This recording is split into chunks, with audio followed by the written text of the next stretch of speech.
ನಮಸ್ಕಾರ ಎಲ್ಲರಿಗೂ. ಈ ಒಂದು ವಿಡಿಯೋದಲ್ಲಿ ವಿಲೇಜ್ ಅಕೌಂಟೆಂಟ್ ಆನ್ಲೈನ್ ಅಪ್ಲಿಕೇಶನ್ ಅನ್ನ ಯಾವ ರೀತಿ ಅರ್ಜಿಯನ್ನು ಸಲ್ಲಿಸುವಂತ ತಿಳಿಸ್ಕೊಡ್ತಾ ಇದ್ದೀನಿ. ತುಂಬಾ ಈಸಿಯಾಗಿ ನಿಮಗೆ ಅರ್ಥ ಆಗೋ ರೀತಿಯಲ್ಲಿ ತಿಳಿಸ್ಕೊಡ್ತಾ ಇದ್ದೀನಿ ಸ್ನೇಹಿತರೆ. ವಿಡಿಯೋನ ಪೂರ್ತಿಯಾಗಿ ಸ್ಕಿಪ್ ಮಾಡಿ ನೋಡಿ. ನಿನ್ನೆಯಿಂದ ಈ ಒಂದು ಆನ್ಲೈನ್ ಅಪ್ಲಿಕೇಶನ್ ಪ್ರಾರಂಭವಾಗಿದ್ದಾವೆ. ಸೊ ಇಲ್ಲಿ ಡೇಟ್ ಕೂಡ ಕೊಟ್ಟಿದ್ದಾರೆ, ಪ್ರಾರಂಭ ದಿನಾಂಕ ಮತ್ತು ಕೊನೆಯ ದಿನಾಂಕ. ಇವಾಗ ನೋಡ್ತಾ ಇದ್ದೀರಾ, date for entry of online application 5/4/2024 ಅಂತ ಕೊಟ್ಟಿದ್ದಾರೆ. ನಿನ್ನೆಯಿಂದ ವಿಲೇಜ್ ಅಕೌಂಟೆಂಟ್ ಗ್ರಾಮ ಲೆಕ್ಕಾಧಿಕಾರಿ ಹುದ್ದೆಗೆ ಅಪ್ಲಿಕೇಶನ್ ಸ್ಟಾರ್ಟ್ ಆಗಿದೆ. 5/4/2024, ಕೊನೆಯ ದಿನಾಂಕ 4/5/2024, ಅಂದರೆ ಮುಂದಿನ ತಿಂಗಳು 4ನೇ ತಾರೀಕುವರೆಗೂ ಕೊಟ್ಟಿದ್ದಾರೆ. ಮತ್ತು ಲಾಸ್ಟ್ ಡೇಟ್ ಫಾರ್ ಪಿ ಅಂತ ಕೊಟ್ಟಿದ್ದಾರೆ. ಫೀಸ್ ತುಂಬೋದಕ್ಕೆ ಇಲ್ಲಿ 7/5/2024 ಅಂತ ಕೊಟ್ಟಿದ್ದಾರೆ. ಅಂದರೆ ಕೊನೆಯ ದಿನಾಂಕ ಮುಗಿದ ನಂತರ 3 ದಿನ ಕಾಲಾವಕಾಶ ಈ ಒಂದು ಆನ್ಲೈನ್ ಪೇಮೆಂಟ್ ಮಾಡೋದಕ್ಕೆ ಅವಕಾಶವನ್ನು ಕೊಟ್ಟಿದ್ದಾರೆ. ಈ ಒಂದು ವಿಡಿಯೋದಲ್ಲಿ ಅಪ್ಲಿಕೇಶನ್ ನಿಮ್ಮ ಒಂದು ಮೊಬೈಲ್ನಲ್ಲಿ ಕೂಡ ಸಲ್ಲಿಸಬಹುದು, ಲ್ಯಾಪ್ಟಾಪಲ್ಲಿ ಕೂಡ ತುಂಬ ಈಸಿಯಾಗಿ ನೀವು ಅರ್ಜಿಯನ್ನು ಸಲ್ಲಿಸಬಹುದು. ತಿಳಿಸ್ಕೊಡ್ತಾ ಇದ್ದೀನಿ ಸ್ನೇಹಿತರೆ. ಬನ್ನಿ ವಿಡಿಯೋನ ಸ್ಟಾರ್ಟ್ ಮಾಡೋಣ. ಮೊದಲಿಗೆ ಗೂಗಲ್ ಸರ್ಚಲ್ಲಿ KEE ಅಂತ ಸರ್ಚ್ ಮಾಡಿ.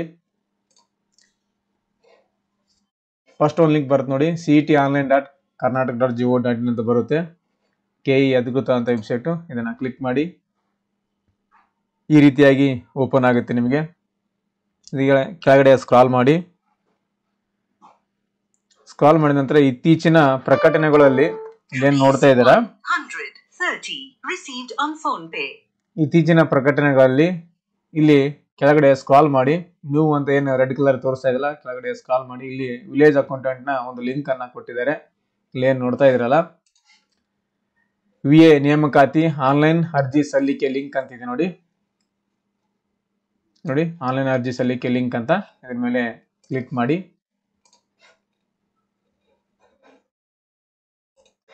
ಕ್ಲಿಕ್ ಮಾಡಿದ ನಂತರ ನಿಮಗೆ ಸ್ವಲ್ಪ ಲೋಡಿಂಗ್ ತಗೊಳುತ್ತೆ. ಸರ್ವರ್ ತುಂಬಾನೇ ಬಿಜಿ ಇದೆ, ಯಾಕಂದ್ರೆ ಆನ್ಲೈನ್ ಅಪ್ಲಿಕೇಶನ್ ಸ್ಟಾರ್ಟ್ ಆಗಿದೆ, ಎಲ್ಲರೂ ಆಗ್ತಾ ಇದ್ದಾರೆ. ಸೊ ಹಾಗೆ ಸ್ವಲ್ಪ ಸ್ಲೋ ಇದೆ, ಅದು ಕೂಡ ಟ್ರೈ ಮಾಡಿ ನೋಡ್ತಾ ಇದ್ವಿ. ಸೊ ಇಲ್ಲಿ ಮೊದಲಿಗೆ ನಿಮ್ಗೆ ಈ ರೀತಿಯಾಗಿ ಬರುತ್ತೆ, ಕಂದಾಯ ಇಲಾಖೆ, ಕರ್ನಾಟಕದ ಕಂದಾಯ ಇಲಾಖೆಯ ಅಡಿಯಲ್ಲಿ ಹುದ್ದೆಗಳಿಗೆ ಅರ್ಜಿ ಸಲ್ಲಿಸಿ ಅಂತಿದೆ. ಮೊದಲನಾಗಿ ಇಲ್ಲಿ ಸ್ಟೆಪ್ ಅನ್ನ ಕೊಟ್ಟಿದ್ದಾರೆ. ಮೊದಲಿಗೆ ನೀವು ಅಪ್ಲಿಕೇಶನ್ ಹಾಕಬೇಕು. ಅಪ್ಲಿಕೇಶನ್ ಹಾಕಿದ ನಂತರ ನಿಮಗೆ ನಿಮ್ಮ ಒಂದು ಫೋಟೋ ಸೈನ್ ಅನ್ನ ಅಪ್ಲೋಡ್ ಮಾಡೋದಿರುತ್ತೆ. ಅದಾದ ನಂತರ ಅಪ್ಲಿಕೇಶನ್ ಫೀ ಅನ್ನ ತುಂಬೋದಿರುತ್ತೆ. ಅದಾದ ನಂತರ ನೀವು ಪಾವತಿಯ ಒಂದು ಸ್ಟೇಟಸ್ ಅನ್ನ ಏನಿದೆ, ಪೇಮೆಂಟ್ ಸ್ಟೇಟಸ್ ಅನ್ನ ಚೆಕ್ ಮಾಡ್ಕೋಬೇಕು. ಅದಾದ ನಂತರವೇ ನಿಮಗೆ ಈ ಒಂದು ಆನ್ಲೈನ್ ಅಪ್ಲಿಕೇಶನ್ ಪ್ರಿಂಟ್ ಅಕ್ಲಾಜ್ಮೆಂಟ್ ಏನಿದೆಯಲ್ಲ, ಇದನ್ನ ಅಕ್ಲಾಜ್ಮೆಂಟ್ ನಿಮಗೆ ದೊರೆಯುತ್ತೆ ಅಂತ ಹೇಳ್ಬೋದು. ಈ ರೀತಿಯಾಗಿ ಸ್ಟೆಪ್ಗಳನ್ನ ಕೊಟ್ಟಿದ್ದಾರೆ. ಸೊ ಈ 3-4 ಸ್ಟೆಪ್ಗಳನ್ನು ನಿಮಗೆ ಕಂಪ್ಲೀಟ್ ಆಗಿ ನಿಮಗೆ ತಿಳಿಸಿಯನ್ನ ಕೊಡ್ತಾ ಇದ್ದೀನಿ. ಎಲ್ಲಿ ಕೂಡ ವಿಡಿಯೋನ ಫಾರ್ವರ್ಡ್ ಮಾಡಬೇಡಿ. ಸೊ ಮೊದಲಿಗೆ ಇವಾಗ ಫಸ್ಟ್ನೇ ಸ್ಟೆಪ್, ಮೊದಲನೇ ಲಿಂಕ್ ಅನ್ನ ಸೆಲೆಕ್ಟ್ ಮಾಡಿ. ನೋಡಿ ಈ ರೀತಿಯಾಗಿ ಓಪನ್ ಆಗುತ್ತೆ. ಮೊದಲಿಗೆ ಇಲ್ಲಿ ಸೆಲೆಕ್ಟ್ ಯುವರ್ ಪೋಸ್ಟ್ ಅಂತಿದೆ, ಹುದ್ದೆಯನ್ನು ಆಯ್ಕೆ ಮಾಡಿ. ಇಲ್ಲಿ ವಿಲೇಜ್ ಅಡ್ಮಿನಿಸ್ಟ್ರೇಟಿವ್ ಆಫೀಸರ್ ಅಂತ ಸೆಲೆಕ್ಟ್ ಮಾಡಿ. ಅದಾದ ನಂತರ ಅರ್ಜಿ ಸಲ್ಲಿಸುವ ಜಿಲ್ಲೆ ಆಯ್ಕೆ ಮಾಡಿ. ಇಲ್ಲಿ ಯಾವ ಒಂದು ಜಿಲ್ಲೆಗೆ ನೀವು ಅರ್ಜಿಯನ್ನು ಸಲ್ಲಿಸ್ತಾ ಇದ್ದೀರಾ, ಮೊದಲನೇ ನೋಟಿಫಿಕೇಶನ್ ಅನ್ನ ಓದ್ಕೊಂಡಿರಬೇಕು. ಯಾವ ಒಂದು ಜಿಲ್ಲೆಯಲ್ಲಿ ಎಷ್ಟೆಷ್ಟು ಹುದ್ದೆಗಳು ಖಾಲಿ ಇದಾವೆ ಅಂತ ಅಧಿಸೂಚನೆಯಲ್ಲಿ ಸ್ಪಷ್ಟವಾಗಿ ಕೊಟ್ಟಿರ್ತಾರೆ. ಸೊ ಅದೊಂದು ನೋಟಿಫಿಕೇಶನ್ ನೋಡ್ಕೊಂಡ ನಂತರ ನೀವು ಅಪ್ಲಿಕೇಶನ್ ಅನ್ನ ಹಾಕೋಬೇಕು. ಸೊ ನಾ ಇಲ್ಲಿ ನಮ್ಮ ಒಂದು ಯಾದಗಿರಿ ಜಿಲ್ಲೆಗೆ ಅರ್ಜಿಯನ್ನ ಸಲ್ಲಿಸ್ತಾ ಇದ್ದೀನಿ, ಗುಲ್ಬರ್ಗ ಪಕ್ಕದಲ್ಲಿರುವ ಯಾದಗಿರಿ ಜಿಲ್ಲೆ. ಸೊ ಇದಾದ ನಂತರ SLCಯಲ್ಲಿ ಇರುವಂತ ಫುಲ್ ನೇಮ್ ಏನಿದೆಯಲ್ಲ, SLC ಮಾರ್ಕ್ಸ್ ಕಾರ್ಡ್ನಲ್ಲಿ ಏನು ಹೆಸರು ಇರುತ್ತಲ್ಲ, ಅದೇ ತರನಾಗಿ ಇಲ್ಲಿ ಹೆಸರನ್ನ ಎಂಟರ್ ಮಾಡಬೇಕು. ನಾನು ಇಲ್ಲಿ ಎಂಟರ್ ಮಾಡಿ ತೋರಿಸ್ತಾ ಇಲ್ಲ, ಜಸ್ಟ್ ನಿಮಗೆ ಹೇಳಿಕೊಡ್ತಾ ಇದ್ದೀನಿ. SLC ಮಾರ್ಕ್ಸ್ ಕಾರ್ಡ್ನಲ್ಲಿರುವಂತೆ ಹೆಸರನ್ನ ಹಾಕೋಬೇಕು. ಸೊ ಹೆಸರು ಹಾಕಿದ ನಂತರ ಮತ್ತೆ ಅದನ್ನ ಬ್ಲರ್ ಮಾಡಬೇಕಾಗುತ್ತೆ, ಹಾಗಾಗಿ ಅದನ್ನ ಖಾಲಿ ಬಿಡ್ತಾ ಇದ್ದೀನಿ. ಅದ ನಂತರದಲ್ಲಿ ಮದರ್ ನೇಮ್, ತಾಯಿ ಹೆಸರು ಅಂತಿದೆ. ತಾಯಿ ಹೆಸರದಲ್ಲಿ ಕೂಡ ಅಷ್ಟೇ ನಿಮ್ಮ ಒಂದು SLC ನಲ್ಲಿ ಯಾವ ರೀತಿ ಇರುತ್ತೆ ಅದೇ ರೀತಿಯಾಗಿ ಹೆಸರನ್ನ ಹಾಕೊಳ್ಳಿ. ಅದ ನಂತರ ತಂದೆ ಹೆಸರು ಕೂಡ ಎಂಟರ್ ಮಾಡಿ. ಅದರ ನಂತರ ಲಿಂಗ ಅಂತಿದೆ, ಇಲ್ಲಿ ಮೇಲ್ ಆರ್ ಫಿಮೇಲ್ ಅಂತ ಇರುತ್ತೆ,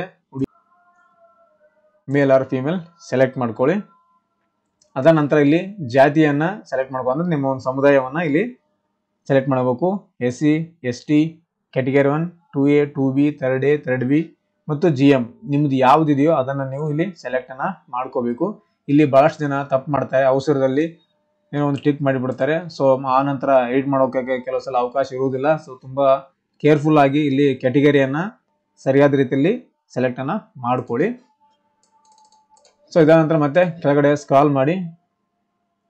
ಅದಾದ ನಂತರ ಇಲ್ಲಿ ಆಡಿ ನಂಬರ್ ಕೇಳುತ್ತೆ, ಎಂಟರ್ ಯುವರ್ ಕಾಸ್ಟ್ ಆಡಿ ನಂಬರ್ ಅಂತಿದೆ. ಇಲ್ಲಿ ಆಡಿ ನಂಬರ್ನ ಎಂಟರ್ ಮಾಡಿ. ಕ್ಯಾಸ್ಟ್ ಜಾತಿ ಪ್ರಮಾಣ ಪತ್ರ ಕ್ಯಾಸ್ಟ್ ಆಡಿ ನಂಬರ್ನಲ್ಲಿ ಎಂಟರ್ ಮಾಡಿ. ಮಾಡಿದ ನಂತರ ಮತ್ತೆ ನಿಮಗೆ ಕೆಳಗಡೆಯಲ್ಲಿ ಡೇಟ್ ಆಫ್ ಬರ್ತ್ ಅಂತ ಕೇಳ್ತದೆ. ಡೇಟ್ ಆಫ್ ಬರ್ತನ್ನು ಎಂಟರ್ ಮಾಡಿ. ಮೊದಲಿಗೆ ನಿಮ್ಮ ಒಂದು ಡೇಟನ್ನು ಸೆಲೆಕ್ಟ್ ಮಾಡ್ಕೊಳ್ಳಿ. ಅದಾನಂತರ ಮಂತು, ಅದಾನಂತರ ಇಯರು ಸೆಲೆಕ್ಟನ್ನು ಮಾಡ್ಕೊಳ್ಳಿ.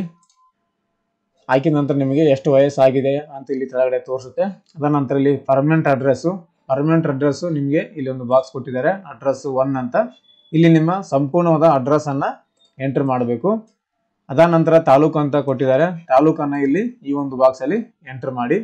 ಅದಾನಂತರ ಜಿಲ್ಲೆ ಅಂತಿದೆ, ಈ ಒಂದು ಜಿಲ್ಲೆಯನ್ನು ಸೆಲೆಕ್ಟ್ ಮಾಡ್ಕೊಳ್ಳಿ. ನಿಮ್ಮ ಒಂದು ಸ್ವಂತ ಜಿಲ್ಲೆಯನ್ನು ಸೆಲೆಕ್ಟನ್ನು ಮಾಡ್ಕೊಳ್ಳಿ. ಅದಾನಂತರ ಇಲ್ಲಿ ರಾಜ್ಯ ಕರ್ನಾಟಕ ಅಂತ ಆಟೋಮೆಟಿಕ್ ಆಗಿ ಬಂದಿದೆ. ಅದಾನಂತರ ಇಲ್ಲಿ ಪಿನ್ ಕೋಡ್ ಕೇಳುತ್ತೆ, ನೀವೊಂದು ಪಿನ್ ಕೋಡನ್ನು ಇಲ್ಲಿ ಈ ಒಂದು ಬಾಕ್ಸಲ್ಲಿ ಎಂಟರ್ ಮಾಡಬೇಕು. ಅದಾನಂತರ ಮತ್ತೆ ಕೆಳಗಡೆ ಸ್ಕ್ರಾಲ್ ಮಾಡಿ.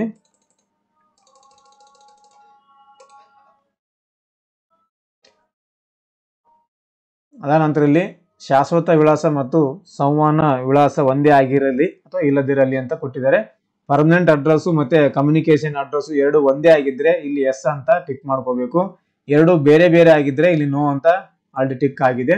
ಸೊ ಬೇರೆ ಬೇರೆ ಆಗಿದ್ರೆ ಮತ್ತೆ ನೀವು ತಿರ್ಗಾ ಇಲ್ಲಿ ಅಡ್ರೆಸ್ ಅನ್ನ ಎಂಟರ್ ಮಾಡಬೇಕು. ತಾಲೂಕು, ಜಿಲ್ಲೆ, ಸ್ಟೇಟು, ಪಿನ್ ಕೋಡು ಎಲ್ಲ ಹಾಕ್ಬೇಕಾಗುತ್ತೆ ಬೇರೆ ಬೇರೆ. ಎಕ್ಸಾಂಪಲ್ ಆಗಿ ನೀವು ಗುಲ್ಬರ್ಗದವರಾಗಿದ್ರೆ, ಬೆಂಗಳೂರಿನಲ್ಲಿ ಸದ್ಯಕ್ಕೆ ಬೆಂಗಳೂರಿನಲ್ಲಿ ವಾಸವಾಗಿದ್ರೆ, ಸ್ಟಡಿ ಮಾಡ್ತಾ ಇದ್ರೆ, ಅಲ್ಲೇ ಇದ್ರೆ ನೀವು ಅವಾಗ ಬೇರೆ ಬೇರೆ ವಿಳಾಸ ಆಗುತ್ತೆ. ಶಾಶ್ವತ ವಿಳಾಸ ಬೇರೆ ಅಂದ್ರೆ ಪರ್ಮನೆಂಟ್ ಅಡ್ರೆಸ್ ಬೇರೆ, ಇಲ್ಲಿ ಪ್ರೆಸೆಂಟ್ ಅಡ್ರೆಸ್ ಬೇರೆ ಬೇರೆ ಆಗುತ್ತೆ. ಸೊ ಎರಡು ನೀವು ಒಂದೇ ಕಡೆ ಆಗಿದ್ರೆ, ಒಂದೇ ಊರಿನವರಾಗಿದ್ರೆ ಇಲ್ಲಿ ಹೌದು ಅಂತ ಟಿಕ್ ಮಾಡ್ಕೊಳ್ಳಿ. ಹೌದು ಅಂತ ಟಿಕ್ ಮಾಡ್ಕೊಂಡ್ರೆ ನಿಮಗೆ ಮೇಲ್ ಏನ್ ಹಾಕಿರ್ತಿರಲ್ಲ ಅಡ್ರೆಸ್ ಅನ್ನ, ಅದೇ ಅಡ್ರೆಸ್ ಈ ಒಂದು ಕಾಲಮ್ ಅಲ್ಲಿ ಆಟೋಮೆಟಿಕ್ ಆಗಿ ಅದು ಫಿಲ್ ಅಪ್ ಆಗ್ಬಿಡುತ್ತೆ. ಸೊ ಅದಾದ ನಂತರ ಮತ್ತೆ ಕೆಳಗಡೆ ಮೊಬೈಲ್ ನಂಬರ್ ಕೇಳ್ತಾ ಇದೆ ನೋಡಿ, ಇಲ್ಲಿ ಮೊಬೈಲ್ ನಂಬರ್ನ ಎಂಟರ್ ಮಾಡಿ ಬಾಕ್ಸ್ ನಲ್ಲಿ. ಅನಂತರ ಇಮೇಲ್ ಐಡಿ, ಇಲ್ಲೇ ಬಹಳಷ್ಟು ಜನ ತಪ್ಪು ಮಾಡ್ತಾರೆ, ಮೊಬೈಲ್ ನಂಬರ್ ಅವಸರದಲ್ಲಿ ತಪ್ಪಾಗ್ತಾರೆ, ಇಮೇಲ್ ಐಡಿ ಕೂಡ ತಪ್ಪಾಗ್ತಾರೆ, ಅಲ್ಲೇ ಮಿಸ್ಟೇಕ್ ಮಾಡೋದು. ತುಂಬಾ ಕೇರ್ಫುಲ್ ಆಗಿ ಮೊಬೈಲ್ ನಂಬರು, ಇಮೇಲ್ ಐಡಿ ಹಾಕೊಳ್ಳಿ. ಯಾಕಂದ್ರೆ ಮೊಬೈಲ್ಗೂ ಇಮೇಲ್ಗೂ ಏನಾದರೂ ಕಮ್ಯುನಿಕೇಶನ್ ಏನಾದಿದ್ರೆ ಮೇಲ್ಗೆ ಮೇಲ್ ಬರುತ್ತೆ, ಮೊಬೈಲ್ಗೆ SMS ಮುಖಾಂತರ ಅಪ್ಡೇಟ್ ಕಳಿಸ್ತಾರೆ ನಿಮಗೆ. ಆಲ್ಟಿಟ್ ಆಗಿರ್ಬೋದು, ಇನ್ನಿತರ ಮತ್ತು ಇದನ್ನು ಚೇಂಜ್ ಇದ್ರೆ ಮೊಬೈಲ್ಗೆ SMS ಬರುತ್ತೆ. ಹಾಗಾಗಿ ತುಂಬಾ ಕೇರ್ಫುಲ್ ಆಗಿ ಹಾಕೊಳ್ಳಿ. ಅದಾನಂತರ ಮತ್ತೆ ಇಲ್ಲಿ SR ಕೊಟ್ಟಿದ್ದಾರೆ ಆಪ್ಷನ್. ನೀವು ತಾವು ವಿವಾಹಿತರೆ ಅಂತ ಕೊಟ್ಟಿದ್ದಾರೆ, ಆರ್ ಯು ಮ್ಯಾರಿಡ್ ಅಂತ ಕೊಟ್ಟಿದ್ದಾರೆ. ಮದುವೆ ಆಗಿದ್ರೆ ಎಸ್ ಅಂತ ಟಿಕ್ ಮಾಡ್ಕೋಬೇಕು, ಮದುವೆ ಆಗಿಲ್ಲ ಅಂದ್ರೆ ನೋ ಅಂತ ಟಿಕ್ ಮಾಡಿ. ಅದಾದ ನಂತರ ಮತ್ತೆ ಮೀಸಲಾತಿ ಕೋರುವಿರ ಅಂತ ಕೇಳ್ತಾ, ಆರ್ ಯು ಕ್ಲೈಮಿಂಗ್ ರಿಸರ್ವೇಶನ್ ಅಂತ ಇಲ್ಲಿ ಕೇಳ್ತಾ ಇದೆ. ಅದಾದ ನಂತರ ಮತ್ತೆ ಇಲ್ಲಿ ರೂರಲ್ ಅಪ್ಲಿಕೆಂಟ್ ಅಂತ ಕೇಳ್ತದೆ, ಗ್ರಾಮೀಣ ಅಭ್ಯರ್ಥಿ ಆಗಿದ್ರೆ ಹೌದು ಅಂತ ಕೊಡಬೇಕು, ಇದ್ದಿಲ್ಲ ಅಂದ್ರೆ ನೋ ಅಂತ ಕ್ಲಿಕ್ ಮಾಡಿ. ಅದಾನಂತರ ಕನ್ನಡ ಮಾಧ್ಯಮ ಅಭ್ಯರ್ಥಿ ಆಗಿದ್ರೆ ಎಸ್ ಅಂತ ತಗೊಳ್ಳಿ, ಇಲ್ಲಿ ಇಂಗ್ಲಿಷ್ ಮೀಡಿಯಂ ಆಗಿದ್ರೆ ನೋ ಅಂತ ಟಿಕ್ ಮಾಡ್ಕೊಳ್ಳಿ. ಯೋಜನಾ ನಿರಾಶ್ರಿತ ಅಭ್ಯರ್ಥಿ ಆಗಿದ್ರೆ PDP ಯಾರ ಹತ್ರ ಇದೆ ಅವ್ರಿಗೆ ಎಸ್ ಅಂತ ತಗೋಬೇಕು, PDP ಸರ್ಟಿಫಿಕೇಟ್ ಇಲ್ಲ ಅಂದ್ರೆ ನೋ ಅಂತ ಕ್ಲಿಕ್ ಮಾಡ್ಕೊಳ್ಳಿ. ಎಸ್ ಅಂತ ಟಿಕ್ ಮಾಡ್ಕೊಂಡ್ರೆ ಇಲ್ಲಿ ಆಡಿ ನಂಬರ್ ಕೇಳುತ್ತೆ, ಸೊ ಅಥವಾ ಸರ್ಟಿಫಿಕೇಟ್ ನಂಬರ್ ಕೇಳುತ್ತೆ, ಅದನ್ನ ಎಂಟರ್ ಮಾಡ್ಬೇಕಾಗುತ್ತೆ. ಸೊ ನಿಮ್ಮ ಹತ್ರ ಇದ್ರೆ ಎಸ್ ಅನ್ನಿ, ಇಲ್ಲ ಅಂದ್ರೆ ಇದನ್ನ ನೋ ಅಂತ ಟಿಕ್ ಮಾಡ್ಕೊಳ್ಳಿ. ಅದಾದ ನಂತರ ಇಲ್ಲಿ ಅಂಗವಿಕಲ ಅಭ್ಯರ್ಥಿ, ಫಿಸಿಕಲಿ ಚಾಲೆಂಜ್ಡ್ ಹ್ಯಾಂಡಿಕ್ಯಾಪ್ಟ್ ಆಗಿದ್ರೆ ನೀವು ಇಲ್ಲಿ ಎಸ್ ಅಂತ ತಗೋಬೇಕು, ಇದ್ದಿಲ್ಲ ಅಂದ್ರೆ ಇಲ್ಲಿ ನೋ ಅಂತ ಟಿಕ್ ಮಾಡ್ಕೊಳ್ಳಿ. ಎಸ್ ಅಂತ ಕೊಟ್ರೆ ಯಾವ ರೀತಿ ಒಂದು ಅಂಗವಿಕಲತೆ ಹ್ಯಾಂಡಿಕ್ಯಾಪ್ಟ್ ಇದ್ರೆ ಅದನ್ನ ಇಲ್ಲಿ ಟಿಕ್ ಮಾಡ್ಕೋಬೇಕಾಗುತ್ತೆ. ಸೊ ಅದಾದ ನಂತರ ಇಲ್ಲಿ ಮಾಜಿ ಸೈನಿಕ, ಎಕ್ಸ್ ಸರ್ವಿಸ್ ಮ್ಯಾನ್ ಆಗಿದ್ರೆ, ಎಕ್ಸ್ ಮಿಲಿಟರಿ ಸರ್ವಿಸ್ ಪರ್ಸನ್ ಆಗಿದ್ರೆ ಎಸ್ ಅಂತ ತಗೋಬೇಕು. ಇಲ್ಲ ನೀವು ಮಾಜಿ ಸೈನಿಕ ಅಭ್ಯರ್ಥಿ ಅಲ್ಲ ಅಂದ್ರೆ ಇಲ್ಲಿ ನೋ ಅಂತ ಕ್ಲಿಕ್ ಮಾಡ್ಕೊಳ್ಳಿ. ಆರ್ ಯು KKR ರಿಸರ್ವೇಶನ್ ಅಂತ ಕೇಳ್ತಾ ಇದೆ, are you claiming KKR reservation, Kalyana Karnataka reservation ಅಂತ ಕೇಳ್ತಾ ಇದೆ. ಹೈದರಾಬಾದ್ ಕರ್ನಾಟಕ ಅಂತ ಏನ್ ಕರಿತೀವಿ ಇದನ್ನು ನೀವು ಹೈದರಾಬಾದ್ ಕರ್ನಾಟಕದವರಾಗಿದ್ರೆ HK ಸರ್ಟಿಫಿಕೇಟ್ ನಿಮ್ಮ ಹತ್ರ ಇದ್ರೆ ಇಲ್ಲಿ ಎಸ್ ಅಂತ ತಗೋಬೇಕು. ಎಸ್ ಅಂತ ತಗೊಂಡ ನಂತರ ಮತ್ತೆ ನಿಮಗೆ ಇಲ್ಲಿ ಒಂದು ವೇಳೆ ನೀವು ಕಲ್ಯಾಣ ಕರ್ನಾಟಕದ ವೃಂದದ ಸ್ಥಳೀಯ ವೃಂದ ಮತ್ತು ಉಳಿಕೆ ಮೂಲ ವೃಂದಕ್ಕೂ ಎರಡಕ್ಕೂ ವೃಂದಗಳಲ್ಲಿ ಅರ್ಹತೆ ಹೊಂದಿದ್ದಲ್ಲಿ ಯಾವ ವೃಂದಕ್ಕೆ ಆಯ್ಕೆ ಆಗಲು ಬಯಸುತ್ತೀರಾ ಅಂತ ಕೇಳ್ತಾ ಇದೆ. HK ಮತ್ತು ನಾನ್ HK ಎರಡಕ್ಕೂ ನೀವು ಸೆಲೆಕ್ಟ್ ಆದ್ರೆ ಮೊದಲ ಪ್ರಿಫರೆನ್ಸ್, ಮೊದಲ ಆದ್ಯತೆ ನಿಮ್ದು ಯಾವುದಕ್ಕೆ ಕೊಡ್ತೀರಾ, ಕಲ್ಯಾಣ ಕರ್ನಾಟಕ ಕೊಡ್ತೀರಾ ಅಥವಾ ನಾನ್ ಕಲ್ಯಾಣ ಕರ್ನಾಟಕ ಅಂತ ಕೇಳ್ತಾ ಇದೆ. ನಿಮಗೆ ಇಲ್ಲಿ 4 ಆಪ್ಷನ್ ಇದಾವೆ, ನಿಮ್ಗೆ ಯಾವ್ದು ಬೇಕೋ ಅದನ್ನ ನೀವು ಸೆಲೆಕ್ಟ್ ಅನ್ನ ಮಾಡ್ಕೋಬಹುದು. ನಾನು ಕಲ್ಯಾಣ ಕರ್ನಾಟಕ ಅಂದ್ರೆ ಹೈದರಾಬಾದ್ ಕರ್ನಾಟಕಕ್ಕೆ ಮೊದಲ ಪ್ರಿಫರೆನ್ಸ್ ಅನ್ನ ಕೊಡ್ತಾ ಇದ್ದೀನಿ. ಸೊ ಇದಾದ ನಂತರ ಮತ್ತೆ ನಿಮಗೆ ಎಂಟರ್ ಆಡಿ ನಂಬರ್ ಕೇಳುತ್ತೆ. 371J ಅದು ಆಡಿ ನಂಬರ್ ಇಲ್ಲಿ ಎಂಟರ್ ಮಾಡಬೇಕು, ಯಾಕಂದ್ರೆ 371 ಇದೆಯಾ ಅಂತ ನಾವು ಹಾಕಿರ್ತೀವಿ ಕಲ್ಯಾಣ ಕರ್ನಾಟಕದ್ದು. ಸೊ ಹಾಗಾಗಿ ಆಡಿ ನಂಬರ್ನ ಎಂಟರ್ ಮಾಡಬೇಕು.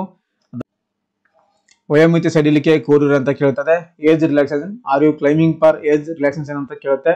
ಎಸ್ ಅಂತ ಕೊಟ್ಟರೆ ನಿಮಗೆ ಇಲ್ಲಿ ಕೆಳಗಡೆ ಬರುತ್ತೆ, ನಿಮಗೆ ವಿಧವೆ, ಮಾಜಿ ಸೈನಿಕ, ಜನಗಣತಿ, ಜೀತ ಕಾರ್ಮಿಕ ಈ ರೀತಿಯಾಗಿ ಬರುತ್ತೆ. ಸೊ ನೀವು ಏಜ್ ರಿಸರ್ವೇಶನ್ ಬೇಕಾಗಿಲ್ಲ ನಿಮಗೆ ಅಂದ್ರೆ ಇಲ್ಲಿ ನೋ ಅಂತ ಕ್ಲಿಕ್ ಮಾಡ್ಕೋಬಹುದು. ಅದಾದ ನಂತರ SLC ನೋಂದಣಿ ಸಂಖ್ಯೆ ಅಂತ ಕೇಳ್ತಾ ಇದೆ. SLC ರಿಜಿಸ್ಟ್ರೇಷನ್ ನಂಬರ್ನ ಇಲ್ಲಿ ಎಂಟರ್ ಮಾಡಬೇಕು. ಅದಾದ ನಂತರ ಮತ್ತೆ ನಿಮಗೆ ವಿದ್ಯಾರ್ಥಿ ಅಂತ ಕೇಳ್ತಾ ಇದೆ. ಇಲ್ಲಿ ವಿದ್ಯಾರ್ಥಿಯನ್ನ ಸೆಲೆಕ್ಟ್ ಮಾಡ್ಕೊಳ್ಳಿ. PUC ಅಂತಿದೆ ನೋಡಿ, ಆರ್ ಈಕ್ವಲೆಂಟ್ ಅಂತ ಕೊಟ್ಟಿದ್ದಾರೆ, ಇದನ್ನ ಸೆಲೆಕ್ಟ್ ಮಾಡಿ. ಅದಾದ ನಂತರ PUC ಮಾರ್ಕ್ಸ್ ಪರ್ಸೆಂಟೇಜ್ ನಲ್ಲಿ ಇರುತ್ತೆ, ಸೊ ಪರ್ಸೆಂಟೇಜ್ ಅಂತ ಟಿಕ್ ಮಾಡ್ಕೋಬೇಕು. ಅದಾದ ನಂತರ ಇಲ್ಲಿ ಅಪ್ಡೇನ್ ಅಂತ ಕೇಳ್ತಾ ಇದೆ. ಮಾರ್ಕ್ಸ್ ಅಪ್ಡೇನ್, ಎಷ್ಟು ಮಾರ್ಕ್ಸ್ ಅನ್ನ ನೀವು ಪಡ್ಕೊಂಡಿದ್ದೀರಾ ಅದನ್ನ ಇಲ್ಲಿ ಹಾಕ್ಬೇಕಾಗುತ್ತೆ. ಮಾರ್ಕ್ಸ್ ಅಪ್ಡೇನ್ ಅಂತಿದೆಯಲ್ಲ, ಇಲ್ಲಿ ಪಡೆದಿರುವಂತ ನೀವು ಏನು PUC ನಲ್ಲಿ ಪಡೆದಿರ್ತಿರಲ್ಲ ಅಂಕಗಳು, ಆ ಒಂದು ಮಾರ್ಕ್ಸ್ ಅನ್ನ ಈ ಒಂದು ಬಾಕ್ಸ್ ಅಲ್ಲಿ ಎಂಟರ್ ಮಾಡಿ. ಅದಾದ ನಂತರ ಮ್ಯಾಕ್ಸಿಮಮ್ ಮಾರ್ಕ್ಸ್ ಅಂತ ಕೇಳುತ್ತೆ. ಮ್ಯಾಕ್ಸಿಮಮ್ ಮಾರ್ಕ್ಸ್ 600 ಇರ್ತವೆ, ಆ ಒಂದು 600 ಮಾರ್ಕ್ಸ್ ಅನ್ನ ಇಲ್ಲಿ ಎಂಟರ್ ಮಾಡಿ. ಅದಾದ ನಂತರ ಎಂಟರ್ ಮಾಡಿದ ನಂತರ ನಿಮಗೆ ಆಟೋಮೆಟಿಕ್ ಆಗಿ ಪರ್ಸೆಂಟೇಜ್ ಇಲ್ಲಿ ತೋರಿಸುತ್ತೆ, ನಿಮಗೆ ಎಷ್ಟು ಪರ್ಸೆಂಟೇಜ್ ಆಗಿದೆ ಅಂತ. ಅದಾದ ನಂತರ ಮತ್ತೆ ಕೆಳಗಡೆ ಸ್ಕ್ರಾಲ್ ಮಾಡಿ, ಇಲ್ಲಿ ಬೋರ್ಡ್ ಅಂತ ಕೇಳ್ತಾ ಇದೆ. ಪ್ರಮಾಣ ಪತ್ರ ಪಡೆದ ಮಂಡಳಿ ಅಥವಾ ಸಂಸ್ಥೆಯ ಹೆಸರು. ಇಲ್ಲಿ ನಿಮ್ಮ ಒಂದು PUC ಸರ್ಟಿಫಿಕೇಟ್ ನಲ್ಲಿ ಇರುತ್ತೆ ನೋಡಿ, ಪ್ರೀ ಯೂನಿವರ್ಸಿಟಿ ಎಜುಕೇಶನ್ ಬೋರ್ಡ್ ಅಂತ ಇರುತ್ತೆ. ಸೊ ಅದನ್ನ PUC ಮಾರ್ಕ್ಸ್ ಕಾರ್ಡ್ ನಲ್ಲಿ ನೋಡಿಕೊಂಡು ಈ ಒಂದು ಬೋರ್ಡ್ ಅಥವಾ ಆರ್ಗನೈಸೇಷನ್ ನೇಮ್ ಅನ್ನ ಹಾಕೋಬಹುದು. ಇಲ್ಲಿ ಎಂಟರ್ ಮಾಡ್ಕೊಳ್ಳಿ. ಅದಾದ ನಂತರ ನೀವು ರಾಜ್ಯ ಅಥವಾ ಕೇಂದ್ರ ಸರ್ಕಾರಿ ಸೇವಕರಾಗಿದ್ದೀರಾ, ಗೌರ್ಮೆಂಟ್ ಎಂಪ್ಲಾಯ್ ಅಂತ ಕೇಳ್ತಾ ಇದೆ. ಸೊ ಗೌರ್ಮೆಂಟ್ ಎಂಪ್ಲಾಯ್ ಆಗಿದ್ರೆ ಮಾತ್ರ ನೀವು ಎಸ್ ಅಂತ ಟಿಕ್ ಮಾಡ್ಕೋಬೇಕು. ಗೌರ್ಮೆಂಟ್ ಎಂಪ್ಲಾಯ್ ಅಲ್ಲ ಅಂದ್ರೆ ನೀವು ಇದನ್ನ ನೋ ಅಂತಾನೆ ಟಿಕ್ ಮಾಡ್ಕೊಳ್ಳಿ. ಅದಾದ ನಂತರ ನೆಕ್ಸ್ಟ್ ಪ್ರಸ್ತುತ ಕೆಲಸ ಮಾಡುತ್ತಿದ್ದೀರಿ ಅಂತ ಕೇಳ್ತಾ ಇದೆ. ಸೊ ಇವು ಪ್ರೆಸೆಂಟ್ ಆಗಿ ಏನಾದ್ರು ವರ್ಕ್ ಮಾಡ್ತಾ ಇದ್ದೀರಾ ಅಂತ, ವರ್ಕ್ ಮಾಡ್ತಾ ಇದ್ದೀರಾ ಎಸ್ ಅಂತ ತಗೋಬೇಕು. ಏನು ವರ್ಕ್ ಮಾಡ್ತಾ ಇಲ್ಲ, ಸ್ಟಡಿ ಮಾಡ್ತಾ ಇದೀವಿ ಅಥವಾ ಓದ್ಕೊಂತಾ ಇದೀವಿ ಕಾಂಪಿಟೇಟಿವ್ ಅಂತಂದ್ರೆ ನೋ ಅಂತ ಟಿಕ್ ಮಾಡ್ಕೊಳ್ಳಿ. ಅದಾದ ನಂತರ enter last 4 digit Aadhaar card ಅಂತ ಇದೆ. ಸೊ ಇಲ್ಲಿ ಆಧಾರ್ ಕಾರ್ಡ್ ನಂಬರ್ನ 4 ಕೊನೆಯ 4 ಅಕ್ಷರ ಅಂದ್ರೆ ನಂಬರ್ ಡಿಜಿಟ್, ಆಧಾರ್ ಕಾರ್ಡ್ ನಲ್ಲಿ ಕೊನೆಯ 4 ನಂಬರ್ನ ಇಲ್ಲಿ ಎಂಟರ್ನ ಮಾಡಬೇಕು. ಫುಲ್ ನಂಬರ್ ಹಾಕಿದ್ರೆ ತಗೋದಿಲ್ಲ. ಸೊ 4 ನಂಬರ್, ಕೊನೆಯ 4 ನಂಬರ್ನ ಎಂಟರ್ ಮಾಡಬೇಕು. ಅದಾದ ನಂತರ ಇಲ್ಲಿ ಸೆಲೆಕ್ಟ್ ದ ಟೆಸ್ಟ್ ಸೆಂಟರ್ ಅಂತ ಇದೆ, ಪರೀಕ್ಷಾ ಕೇಂದ್ರವನ್ನು ಆಯ್ಕೆ ಮಾಡಬೇಕು. ಇಲ್ಲಿ ಸೆಲೆಕ್ಟ್ ಸೆಂಟರ್ನ ಸೆಲೆಕ್ಟ್ ಮಾಡ್ಕೊಳ್ಳಿ. ಇಲ್ಲಿ ಎಲ್ಲ ಒಂದು ಜಿಲ್ಲೆಯ ಹೆಸರನ್ನ ಇಲ್ಲಿ ಕೊಟ್ಟಿರ್ತಾರೆ. ಸೊ ನಿಮಗೆ ಯಾವ ಒಂದು ಜಿಲ್ಲೆಯಲ್ಲಿ ಎಕ್ಸಾಮ್ ಅನ್ನು ಬರಿಬೇಕಾಗಿದೆ ಆ ಒಂದು ಜಿಲ್ಲೆಯನ್ನ ಸೆಲೆಕ್ಟ್ ಮಾಡ್ಕೊಳ್ಳಿ. ಮಾಡ್ಕೊಂಡ ನಂತರ ಮತ್ತೆ ಕೆಳಗಡೆ ಸ್ಕ್ರಾಲ್ ಮಾಡಿ ಡಿಕ್ಲರೇಷನ್ ಆಯ್ಕೆ ಅಭ್ಯರ್ಥಿಯ ಘೋಷಣೆ ನಿಂತಿದೆ, ಅಭ್ಯರ್ಥಿಯ ಘೋಷಣೆ ಇದನ್ನ ಟಿಕ್ ಮಾಡ್ಕೊಳ್ಳಿ. ಇದನ್ನ ಟಿಕ್ ಮಾಡ್ಕೊಂಡ ನಂತರ ಮತ್ತೆ ಕೆಳಗಡೆ ಸ್ಕ್ರಾಲ್ ಮಾಡಿ ನಂತರ ಮತ್ತೆ ಇಲ್ಲಿ ಪ್ರಿವ್ಯೂ ಅಂತ ಏನು ಕಾಣ್ತಾ ಇದೆ ನೋಡಿ, ಈ ಒಂದು ಪ್ರಿವ್ಯೂ ಮೇಲೆ ಕ್ಲಿಕ್ ಮಾಡಿ. ನೋಡಿ ಪ್ರಿವ್ಯೂ ಅಂತ ಕೊಟ್ಟ ನಂತರ ನಿಮಗೆ ಈ ರೀತಿಯಾಗಿ ಬರುತ್ತೆ. ಇಲ್ಲಿ ನಿಮಗೆ ಇಷ್ಟೊತ್ತು ಏನು ಫಿಲಪ್ ಮಾಡಿರ್ತಾರೆ, ಎಂಟರ್ ಮಾಡಿರ್ತಾರೆ, ಅದೆಲ್ಲ ಡಿಟೇಲ್ ಇಲ್ಲಿ ನಿಮಗೆ ಕೊಟ್ಟಿರ್ತಾರೆ. ಸೊ ಇದನ್ನೆಲ್ಲಾನು ಸರಿಯಾಗಿದೆ ಅಂತ ಒಮ್ಮೆ ಚೆಕ್ ಮಾಡ್ಕೊಳ್ಳಿ. ಸ್ಪೆಲ್ಲಿಂಗ್ ಆಗಿರ್ಬೋದು, ನಿಮ್ಮ ಜಾತಿ ಆಗಿರ್ಬೋದು, ನಿಮ್ಮ ಡೇಟ್ ಆಫ್ ಬರ್ತ್ ಆಗಿರ್ಬೋದು, ಆಡಿ ನಂಬರ್ ಆಗಿರ್ಬೋದು, ನಿಮ್ಮ ವಿಳಾಸ ಆಗಿರ್ಬೋದು, ಎಲ್ಲ ಒಂದು ಸಂಪೂರ್ಣ ಮಾಹಿತಿಯನ್ನ ಏನು SR ಅಂತ ಏನೇನು ಕೊಟ್ಟಿರ್ತೀರ ಅದೆಲ್ಲಾನು ಒಂದ್ಸಲ ಪ್ರಿವ್ಯೂ ಮಾಡ್ಕೋಬೇಕು, ಕನ್ಫರ್ಮೇಶನ್ ಮಾಡ್ಕೊಳ್ಳಿ. ಮಾಡ್ಕೊಂಡ ನಂತರ ಎಲ್ಲಾನು ಸರಿಯಾಗಿದೆ ಅಂತಂದ್ರೆ ಲಾಸ್ಟ್ ಅಲ್ಲಿ ಕೆಳಗಡೆ ಕ್ಯಾಪ್ಚರ್ ಕೋಡ್ ಕೊಟ್ಟಿರ್ತಾರೆ, ಈ ಒಂದು ಕ್ಯಾಪ್ಚರ್ ಕೋಡ್ ಅನ್ನು ಇಲ್ಲಿ ಎಂಟರ್ ಮಾಡಿದ ನಂತರ ಇಲ್ಲಿ ಸೇವ್ ಅಂಡ್ ಚೇಂಜ್ ಅಂತಿದೆ ನೋಡಿ. ಏನಾದ್ರೂ ಎಡಿಟ್ ಮಾಡೋದಿದ್ರೆ ಇಲ್ಲಿ ಎಡಿಟ್ ಅಂತ ಕೊಡಬೇಕು. ಮತ್ತೆ ಇಲ್ಲಿ ನಿಮಗೆ ಏನು ಬೇಡ ಅಂದ್ರೆ ಇಲ್ಲಿ ಸೇವ್ ಅಂಡ್ ಚೇಂಜ್ ಅಂತ ಕ್ಲಿಕ್ ಮಾಡ್ಕೊಳ್ಳಿ. ಸರ್ವರ್ ತುಂಬಾನೇ ಬಿಜಿ ಇದೆ. ಸೊ ಇಲ್ಲಿ ಸೇವ್ ಚೇಂಜ್ ಅಂತ ಕೊಟ್ಟ ಮೇಲೆ ನಿಮ್ಮ ಒಂದು ಅಪ್ಲಿಕೇಶನ್ ಸಕ್ಸಸ್ಫುಲ್ ಆಗಿ ರಿಜಿಸ್ಟ್ರೇಷನ್ ಆಗಿದೆ ಅಂತ ಬರುತ್ತೆ. ಸೊ ಇಲ್ಲಿ ಬರ್ತಾ ಇಲ್ಲ, ಸರ್ವರ್ ಬಿಜಿ ಇದೆ. ಸೊ ಇಲ್ಲಿ ಸೇವ್ ಚೇಂಜ್ ಅಂತ ಕೊಟ್ಟರೆ ಕೆಲವು ಸಲ ನಮಗೆ ಮೆಸೇಜ್ ಬರುತ್ತೆ, ಸಕ್ಸಸ್ಫುಲ್ ಆಗಿ ಸಬ್ಮಿಟ್ ಆಗಿರೋ ಬಗ್ಗೆ ನಮಗೆ ಒಂದು ಮೆಸೇಜ್ ಬರುತ್ತೆ. ಇಲ್ಲೇನು ನೋಡ್ತಾ ಇದ್ದೀರಾ, the application for the post of village administrative officer wide notification number ಕೂಡ ಇದೆ ಮತ್ತು ಡೇಟ್ ಕೂಡ ಇದೆ, ಯಾವ ಒಂದು ಡೇಟಿಗೆ ಇದಾಗಿದೆ ಅಂತ. ಸೊ ಇಲ್ಲಿ ಮತ್ತು ಇಲ್ಲಿ has been submitted successfully your application ID ಕೂಡ ನಂಬರ್ ಕೂಡ ಬಂದಿದೆ. ಸ್ವಲ್ಪ ಐಡಿಯಾನ ಮಾಡಿದ್ದೀನಿ ನಾನು. ಈ ರೀತಿಯಾಗಿ ನಿಮಗೆ ಮೆಸೇಜ್ ಬಂದಿರುತ್ತೆ. ಅಲ್ಲಿ ಸೇವ್ ಚೇಂಜ್ ಅಂತ ಕೊಟ್ಟನೆಲ್ಲ ನಿಮಗೆ ಮೆಸೇಜ್ ಬರುತ್ತೆ. ಈ ರೀತಿ ಮೆಸೇಜ್ ಬಂದ ನಂತರ ನಿಮ್ಮ ಒಂದು ಅಪ್ಲಿಕೇಶನ್ ಸಬ್ಮಿಟ್ ಆಗಿದೆ ಅಂತ ಅರ್ಥ. ಇವಾಗ ಎರಡನೇ ಸ್ಟೆಪ್ ನಾವು ಫೋಟೋ ಮತ್ತು ಸೈನ್ ಅನ್ನ ಇವಾಗ ಬ್ಯಾಕ್ ಬರೋಣ.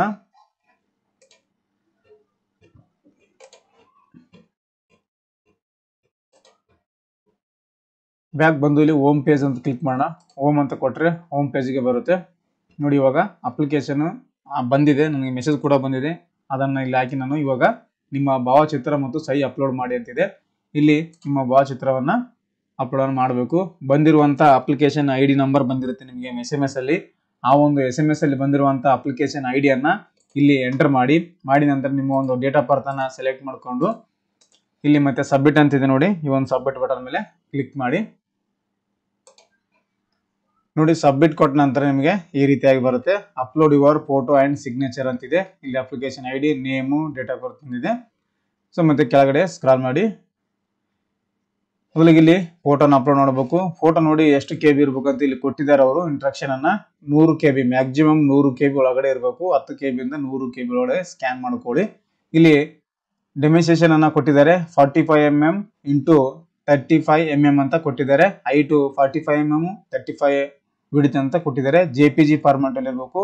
ಇಲ್ಲಿ ಚೂಸ್ ಅಂತಿದೆ ನೋಡಿ, ಇದ್ರ ಮೇಲೆ ಕ್ಲಿಕ್ ಮಾಡ್ಕೊಳ್ಳಿ. ಕ್ಲಿಕ್ ಮಾಡಿಕೊಂಡು ಫೈಲ್ ಅನ್ನ ಅಂದ್ರೆ ನಿಮ್ಮ ಒಂದು ಫೋಟೋನ ಅಪ್ಲೋಡ್ ಅನ್ನ ಮಾಡಿ. ಇಲ್ಲಿ ಕ್ಲಿಕ್ ಮಾಡಿದ್ರೆ ನಿಮಗೆ ಅಪ್ಲೋಡ್ ಕೇಳುತ್ತೆ. ಫೋಟೋವನ್ನ ಸೆಲೆಕ್ಟ್ ಮಾಡಿಕೊಂಡು ಅಪ್ಲೋಡ್ ಅಂತ ಕ್ಲಿಕ್ ಮಾಡಿ. ಇಲ್ಲಿ ಮತ್ತೆ ನೋಡಿ ಅಪ್ಲೋಡ್ ಅಂತಿದ್ದಲ್ಲ, ಈ ಒಂದು ಅಪ್ಲೋಡ್ ಮೇಲೆ ಕ್ಲಿಕ್ ಮಾಡಿದ್ರೆ ನಿಮ್ಮ ಒಂದು ಫೋಟೋ ಈ ಒಂದು ಬಾಕ್ಸ್ ಅಲ್ಲಿ ತೋರಿಸುತ್ತೆ. ಸರಿಯಾದ ರೀತಿಯಲ್ಲಿ ಸ್ಕ್ಯಾನ್ ಮಾಡ್ಕೊಂಡು ಅಪ್ಲೋಡ್ ಅನ್ನ ಮಾಡಿ. ಅದಾದ ನಂತರ ಅಪ್ಲೋಡ್ ಸಿಗ್ನೇಚರ್ ಅಂತಿದೆ. ಸಿಗ್ನೇಚರ್ ಕೂಡ ಅಷ್ಟೇ, ಅದು ಕೂಡ JPG ಫಾರ್ಮೆಟ್ ಅಲ್ಲಿ ಸ್ಕ್ಯಾನ್ ಮಾಡ್ಕೊಳ್ಳಿ. ಇಲ್ಲಿ ಮ್ಯಾಕ್ಸಿಮಮ್ ಸೈಜು 100 KB ಅಂತ ಕೊಟ್ಟಿದ್ದಾರೆ. ಅದು ಕೂಡ 100, ಫೋಟೋ ಕೂಡ 100, ಸಿಗ್ನೇಚರ್ ಕೂಡ 100 KB ಒಳಗಡೆ ಸ್ಕ್ಯಾನ್ ಮಾಡ್ಕೊಂಡು JPG ಫಾರ್ಮೆಟ್ ಅಲ್ಲಿ ಮಾಡ್ಕೊಳ್ಳಿ.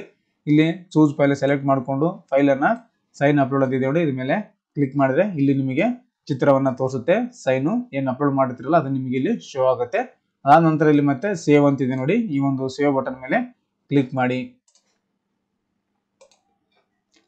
ಸ್ವಲ್ಪ ಲೋಡಿಂಗ್ ತಗೊಂತಾ ಇದೆ, ಸರ್ವರ್ ಬಿಜಿ ಇದೆ. ಸೊ ಇನ್ನೊಮ್ಮೆ ಟ್ರೈ ಮಾಡ್ತೀನಿ ನೋಡಿ, ಚಿತ್ರ ಕಾಣ್ತಾ ಇದೆಯಲ್ಲ ಈ ರೀತಿಯಾಗಿ ಬರಬೇಕು. ಸೇವ್ ಅಂತ ಕೊಟ್ಟ ನಂತರ photo and sign uploaded successfully ಅಂತ ಬಂದಿದೆ. ಫೋಟೋ ಮತ್ತು ಸಿಗ್ನೇಚರು ಸಕ್ಸಸ್ಫುಲ್ ಆಗಿ ಅಪ್ಲೋಡ್ ಆಗಿದೆ. ಓಕೆ ಅಂತ ಕ್ಲಿಕ್ ಮಾಡಿ. ಓಕೆ ಅಂತ ಕ್ಲಿಕ್ ಮಾಡಿದ ನಂತರ ಮತ್ತೆ ನಿಮಗೆ ಇಲ್ಲಿ ಹೋಮ್ ಪೇಜ್ ಕಾಣ್ತಾ ಇದೆಯಲ್ಲ, ಮತ್ತೆ ಹೋಮ್ ಪೇಜ್ ಕ್ಲಿಕ್ ಮಾಡಿ. ಸರ್ವರ್ ನೋಡಿ ಬಿಜಿ ಎರರ್ ಬರ್ತಾ ಇದೆ, ಇನ್ನೊಮ್ಮೆ ಟ್ರೈ ಮಾಡೋಣ.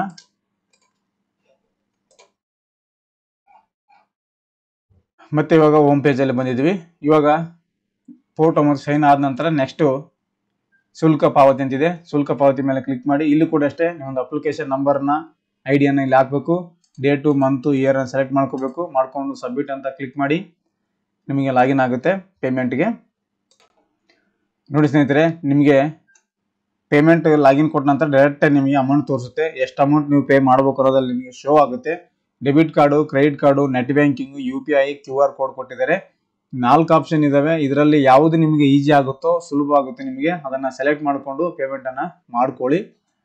ಪೇಮೆಂಟ್ ಮಾಡ್ಕೊಂಡ ನಂತರ ನಿಮಗೆ ಇದು ಸಕ್ಸಸ್ಫುಲ್ ಆಗಿ ನಿಮಗೆ ರಿಡೈರೆಕ್ಟ್ ಆಗುತ್ತೆ.